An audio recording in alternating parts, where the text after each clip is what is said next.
at the Animal AgTech Innovation Summit in Dallas, Texas. I'm here with Shaw, and you're here with Gallagher.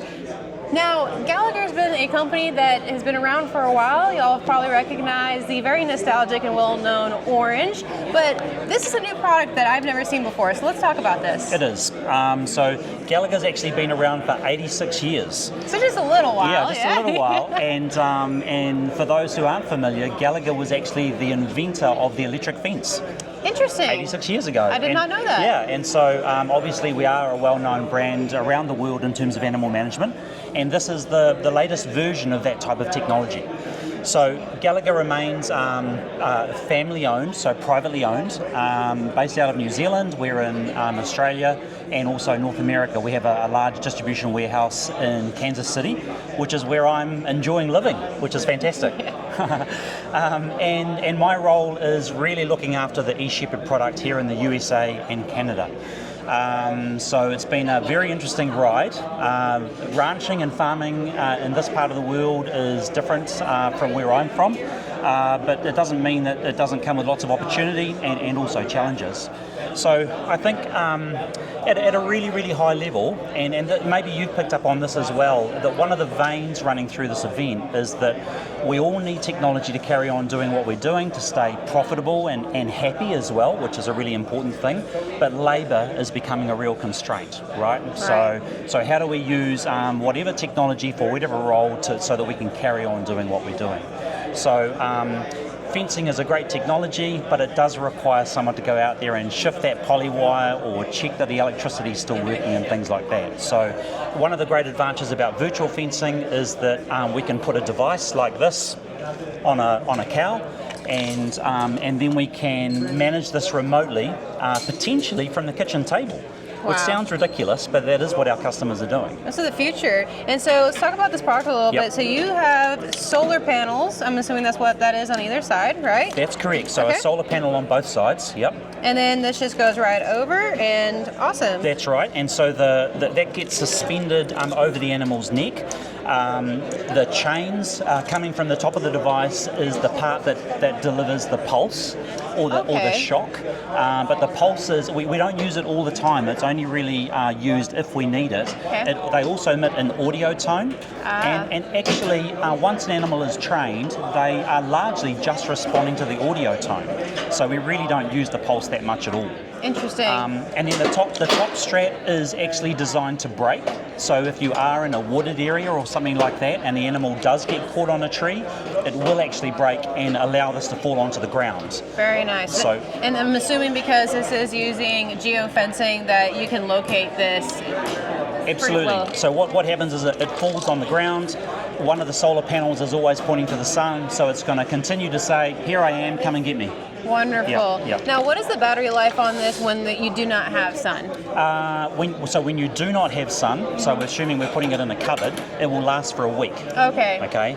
But because it's solar powered and the battery is actually quite large, and that battery technology that we have inside eShepard is very similar to other Gallagher devices, we know that device is going to last for 7 years. Wow. So it's a really long-lived device. Yeah, wonderful. Absolutely. Yep. Interesting. Yep. So how have you seen, and you touched on it a little bit, we hear, especially in this summit, a lot of foreign entities coming here in the U.S. or personnel that has been raised in Australia and New Zealand. How has the farming and ranching practices shifted from what you're used to here in the U.S., and how has Gallagher adopted and adapted to those management practices?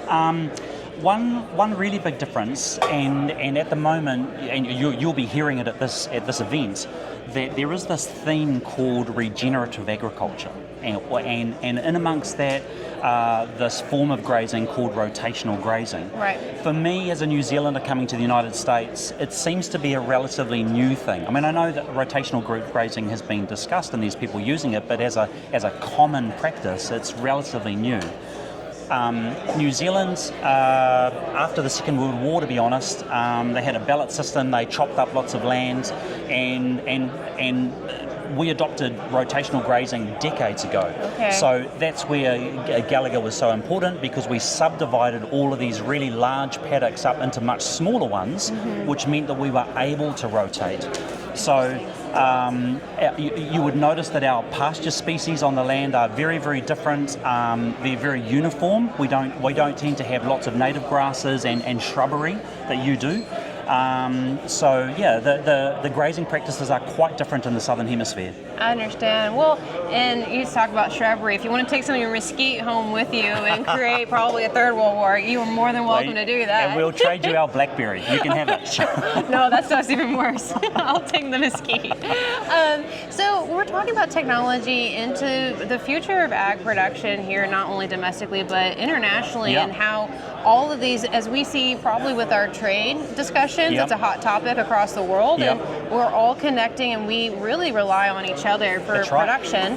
How do you see the technology advancing and making not only just the U.S. more sustainable, but also productive, but also has that touching into other countries? Yeah, well, I think one really important role that we play in terms of being at this event and also just having an office here in North America is that we need to learn from ranchers here in the United States. So what do you need? Okay, we're really good at building products, and we've got some amazing devices here, but it's not until we put them in the hands of ranchers where they say, actually, couldn't do this, or in 5 years' time, I really needed to do that.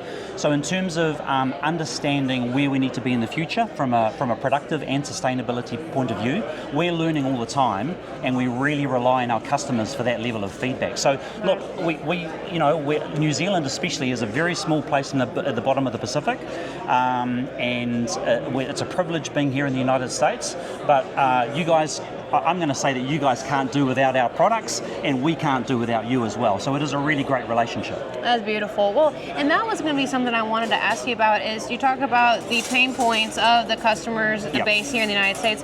What are some of those most commonly heard pain points that you just experienced with your time being here in the U.S.? Yeah.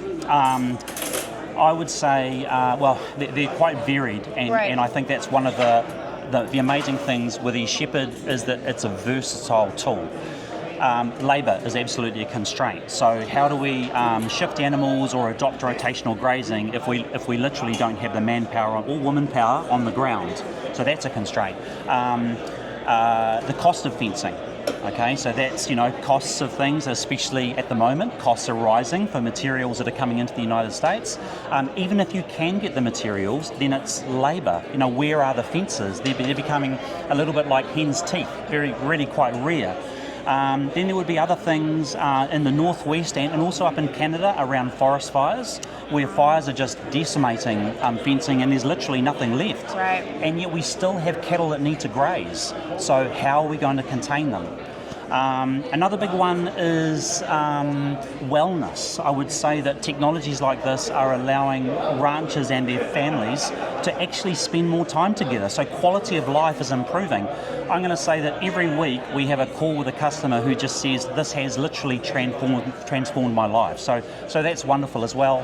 Must make you feel really good to hear that. To be honest, we didn't really expect it, but ranchers here and in New Zealand are under a lot of pressure, and so anything that we can do to give them an extra hour a day, I think makes a big difference. I think you touched on something that I personally hadn't really thought about with the whole virtual fencing space, is those wildfires. In Texas, in the Panhandle, we had the largest wildfire in history, over 1 million acres burned, and while we don't really have the rainfall to have quite the vegetation we need to start grazing at the same capacity, that was one of the biggest expenses, was getting our fences back up. So I didn't even think about that. I'm glad you mentioned that. And another one which we don't really have, or we have a little bit of in New Zealand, is wildlife. So the elk, the springhorn antelope, and even things like the prairie chicken and things like that.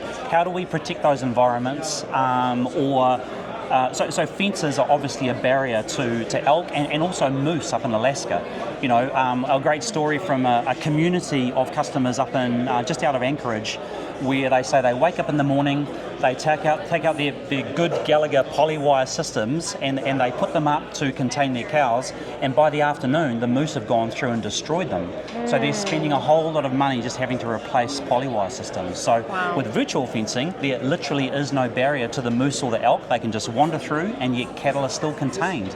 So there are multiple problems that we're finding that we're able to provide a solution for. It's quite amazing. I love that. And the products that y'all provide are more than just efficiency. It's playing into sustainability. It's playing into the well-being of not only livestock, but the people running them as well. Yep, absolutely. So, Charles, how can people get a hold of you or Gallagher? The easy way is just go to www.eShepard.com. And you'll be able to find us on there. Obviously, we've got the Gallagher websites and phone numbers are all very accessible. Wonderful. Well, thank you for your time. I appreciate it. Thanks so much.